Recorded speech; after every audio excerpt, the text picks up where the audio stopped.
Since 2017, the Italian Wine Podcast has exploded, recently hitting 6 million listens. Support us by buying a copy of Italian Wine Unplugged 2.0 or making a small donation.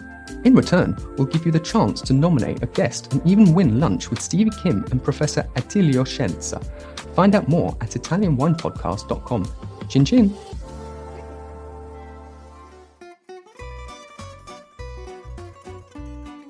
Welcome to Wine, Food and Travel with me, Marc Millon, on Italian Wine Podcast. Listen in as we journey to some of Italy's most beautiful places in the company of those who know them best, the families who grow grapes and make fabulous wines. Through their stories, we will learn not just about their wines, but also about their ways of life, the local and regional foods and specialities that pair naturally with their wines, and the most beautiful places to visit. We have a wonderful journey of discovery ahead of us, and I hope you will join me.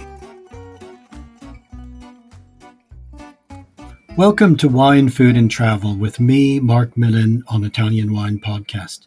Today it is my great pleasure to travel to the Veneto, to San Floriano, just to the north of Verona, in the beautiful wine hills of the Valpolicella Classica, to meet my guest this morning, Davide Manara of the Manara Winery. Thanks so much for joining me, Davide. I know it's an incredibly busy time. How are you? Oh, thank you. And yes, I'm fine. Busy period for us because we are in the middle of the harvest, but everything is great. Okay, good. A busy time. I guess you're not sleeping too much in these days. No, no, absolutely not. How much more of the harvest do you have to complete before you finish? We still have other 2 weeks of the picking, and then of course all the rest that we have to do in the cellar. It's been a challenging year. That's been a lot of heat, a lot of rain at times. Yes, I mean it was not so easy this year because we had a lot of rain, and fortunately in the last month, especially in August, we got really nice weather and sun. It was a little bit easy for us to control and check everything. So of course it was not easy because this year I saw not only my vineyards but also in the rest of the vineyards close to mine that we got some problem concerning the name. Now it's difficult to remember in English, but powdery mildew and downy mildew. Okay. But I mean, in this period, especially in the last 2 weeks during the selection of the best grape, I saw great grapes, good quality. So it means that we did a good job during the summer. That's good to know. I'm very glad to hear that. Now, you're right in the middle of the Valpolicella Classica. Can you describe for our listeners, to give them a picture of this historic wineland? It's very, very beautiful, and it's very unique territory. Just give our listeners a description of where you are. Yes, so I mean, we are in Valpolicella Classica, the historical one, and there are 5 municipalities, Sant'Ambrogio Valpolicella, Fumane, Marano, Negrar, and San Pietro in Cariano. Most of our hectares, they are on the top of the hill. In fact, the hilly area, the most important part of our winery, because, I mean, we are lucky to have the vineyards on the top of the hill. Valpolicella Classica is very nice because, I mean, there are 3 valleys, Fumane, Marano, and Negrar. And on the valley floor, there is San Pietro in Cariano and Sant'Ambrogio Valpolicella. So with our hectares, we touch 3 municipalities. San Pietro in Cariano, of course, and also Negrar and Marano. Well, that's actually a very nice description for our listeners to imagine these valleys running down from the higher mountains and creating this ripple of hills that are now covered in vines for the production of these great wines. Your family story of the Manara estate the company is now in the 3rd generation. Tell us a little bit about how the winery started and something about the family story. So I'm actually the 4th generation. Okay. And we are in 6 cousins. Yes, the Manara winery started in San Floriano in the 1950. My great-grandfather, Lorenzo Manara, and then my grandfather Guido Manara. And now there are the 3 brothers, Giovanni, Lorenzo, and Fabio. Giovanni is my father. And each brother, they have one daughter and one son. So we are in six cousins, and we are the fourth generation. How many cousins are working in the business? At the moment, only me and Riccardo. So we are in two because, for example, my sister and another cousins, they are working outside. And then the other two, they are still studying. So we will see in the future what's happened. Okay. So you produce a large range of wines, including white wine, sparkling wine, as well, of course, as Valpolicella Superiore, Valpolicella Ripasso, and Amarone and Recioto. And the winery has won a lot of important awards, so congratulations for that. But let's concentrate for our listeners on your range of Valpolicella wines, starting with your straight Valpolicella. What are the main characteristics at Manara that you're looking to express in your Valpolicella? Yes, I think Valpolicella is important wine. So we call daily wine because it's the first wine that we start to sell after the harvest. So it's easy wine, not too much full body wine, nice acidity, fruity flavor, and spicy flavor also a little bit. And Valpolicella Classico, in my opinion, is very important because let the possibility to the customer to understand the territory.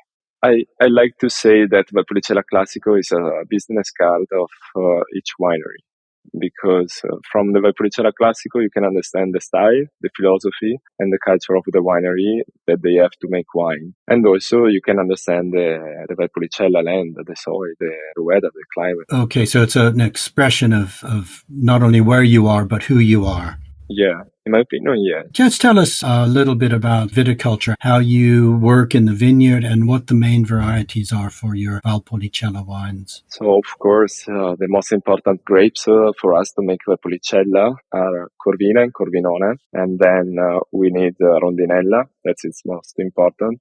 And then we have a lot of other native varieties from our land.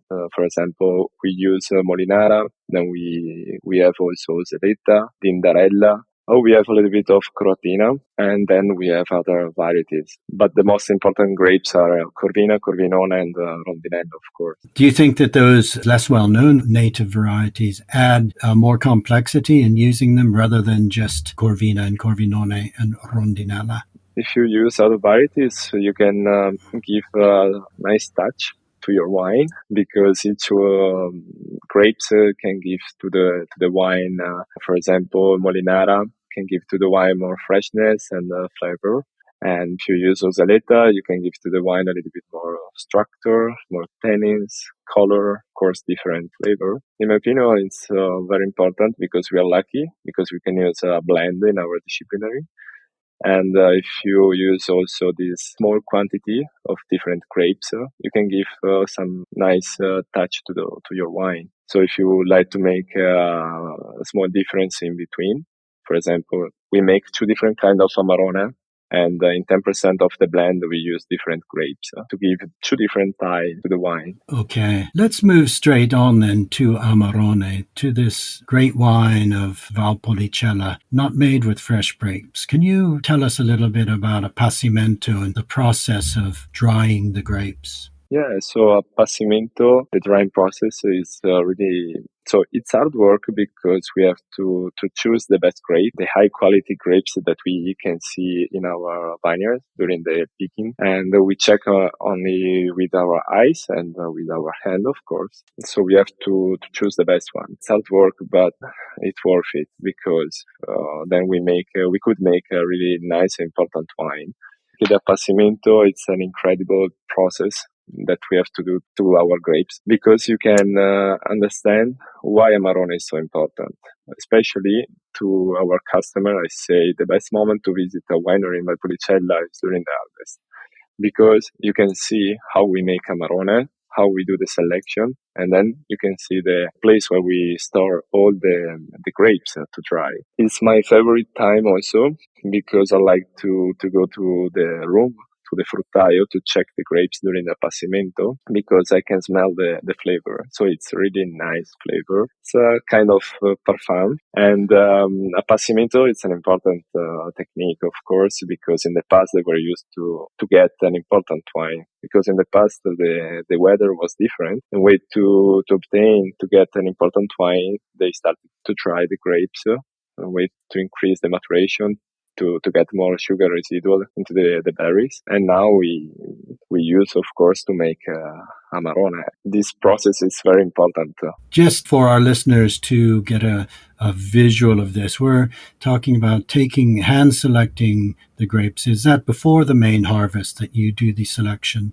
Mm-hmm. Yes, because our harvest is divided into two phases. The first part is the selection. So we have to go and we check the best grape. And when we say, okay, this grape is good for the appassimento, to start the appassimento, we cut off the bunch, and then we use wooden crates. We don't have plastic crates, so we use wooden crates, and we lay down the bunches in these wooden crates. Very carefully. Yeah, very carefully, because you have to pay attention to avoid any kind of broken problem of the berries. And then, of course, also the transportation of these wooden crates is very important, and you have to pay attention. And when the wooden crates are in our winery, we set up in a special room that we call fruttaio. And then finally, we start with this appassimento process that usually takes 100 or 120 days. Then depends on the harvest, of course, of the maturation of the grapes. The grapes are laid out in layers, then stacked up in different levels for this drying. It's an extraordinary sight, and as you say, an extraordinary aroma as the grapes gradually and very, very slowly lose moisture. And as you say, concentrate the sugars to reach semi-raisin state. And also because the grapes makes lose flavor, but also make new flavor. And also you can increase a little bit then the color, the tannins, of course, of the wine. And then you make in this period the typical flavor of the Amarone, the appassimento flavor that then you can feel. When you smell the glasses of Amarone, you can feel it, this flavor. Yes, I understand what you mean, that richness that's coming through the drying of the grapes. So the dried grapes are pressed and the fermentation for Amarone continues. This is after that 100 or so days of aging, and the fermentation then it continues for the production of Amarone. We're talking about in winter then, in January, February? Yeah, it depends because every year we have different day where we can start to destem and crush the Amarone grapes because, of course, Consorzio, together with another company, Sicuria, they check each fruttai of each winery. And they do chemical analysis. And when they say, okay, from tomorrow you can start to destem and crush the Amarone grapes. So then it depends on the choice of the winery, because we can start the same day or we can wait a little bit more. Depends on our grapes, on our idea to make wine, Amarone. And but usually it takes 100 and 120 or 120 days. Okay. After this period, we start with the winter time. So I remember last year we started in close to Christmas time, so in December. So depends, December, January, February. Okay. Okay. And so the fermentation continues for Amarone to the yeasts are eating all these sugar-rich dried grapes to arrive at a powerful dry wine, Amarone. Wine to Wine Business Forum. Everything you need to get ahead in the world of wine. Supersize your business network. Share business ideas with the biggest voices in the industry. Join us in Verona on November 13 to 14, 2023. Tickets available now at winetowine.net. There's also a lesser amount of Recioto that you make. Is that correct? Recioto is the first wine of Valpolicella. They say that Amarone was born by mistake from Recioto, because to make Recioto, the sweet one, we do the same process till the fermentation. Because then in fermentation, we check strictly the fermentation of the Recioto. And when we are more or less in the middle, so when we have the sugar that we need and the alcohol that we need, we stop the fermentation with to obtain a sweet wine. Instead, in the past, probably they didn't check well the tanks during the fermentation. And when they tried the wine, they say, okay, we don't have more sweet wine. It's a kind of bitter wine. And then Amarone was born by mistake. So that's why. And the Recioto, it's a fantastic wine, important wine also. So it's not easy to sell because, it's more typical here in Verona, in Veneto. But in my opinion, it's a really nice wine and important wine also. Okay, two great wines from the Valpolicella made from the Passito grapes, Amarone, the dry, and Recioto, a gently sweet wine. Now, from after the production of Amarone and Recioto, you're able to make another wine, the Ripasso. Can you explain what Ripasso is? So ripasso, it's it's always hard to explain, but ripasso it means double fermentation, because to make ripasso we need the Valpolicella wine and the Amarone skin. So we have to wait till the Amarone fermentation is over. So when the Amarone fermentation is over, we take out, of course, the Amarone wine from the tanks. We leave the Amarone skin into the tanks. In that moment, we put over the Amarone skin the Valpolicella Classico wine that we have choose to use in way to make Ripasso wine. And this way, we can start a kind of second fermentation. So it's not so important fermentation. It's a tight fermentation because we still have some sugar residual inside. We still have the yeast. They keep working for the fermentation. And then we have CO2 and warm temperature. So usually, this second fermentation for us takes 15 days, and after that we get the ripasso wine. We take out the ripasso wine and we press the Amarone skin. And in this moment we can say, okay, the harvest is done, is over, because the ripasso usually is the last wine that we make.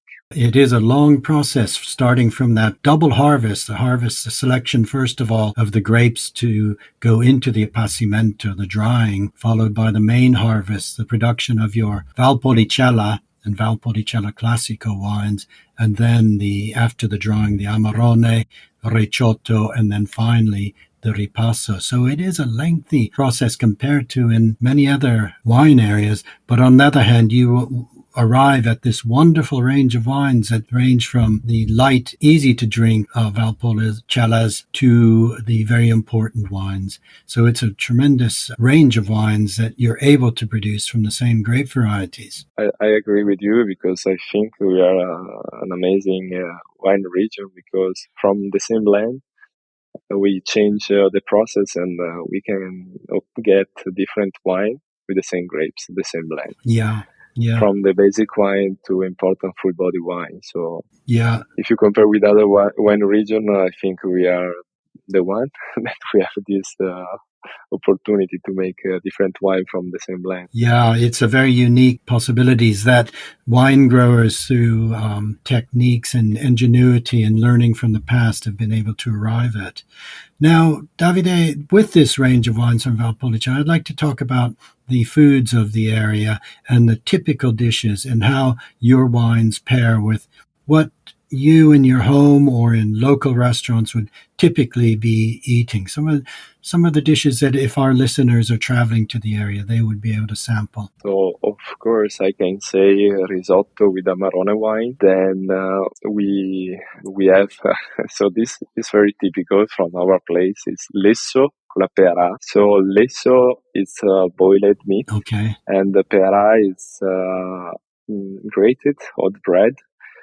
that we have to cook it for a long time with vegetable broth or meat broth with a lot of black pepper. Oh, that's a lovely dish. I enjoy that very much when I'm in Verona in the winter. The boiled meats with the pera. It's really typical of your area. I don't think you find that anywhere else in Italy. No. It's only. And what wine would you have with the pera, Davide? Oh, it's very difficult to pair because with black pepper it's not easy. But in my opinion, if you pair like Valpolicella Superiore or Ripasso, it's not so strong wine because they don't have too much tannins. Instead, if you pair Amarone, in my opinion, will be maybe too much for the tannins. But then every time I say to my customer, everybody, we have different tastes, so you have only to try the best pairing that for you. But in my opinion, Superiore or Ripasso. Okay. Now, Amarone, some people say is a vino da meditazione, a really complex wine, maybe just to sip. But what about enjoying Amarone with food? Do you drink Amarone with certain foods? Yeah, I do. I like it to drink Amarone with food. Of course, Amarone, I can say that it's better to pair with, I don't know, grilled meat, aged cheese, roast. So this kind of dishes. Okay. Or also like a meditation wine that you can enjoy after dinner. But I like to drink with food, to pair with food. Okay. And the recotto? Recotto is a dessert wine. So recotto, I can say that you can pair more with dark chocolate, almond biscuits, pastries without jam or cream because they don't match well jam or cream with the recotto.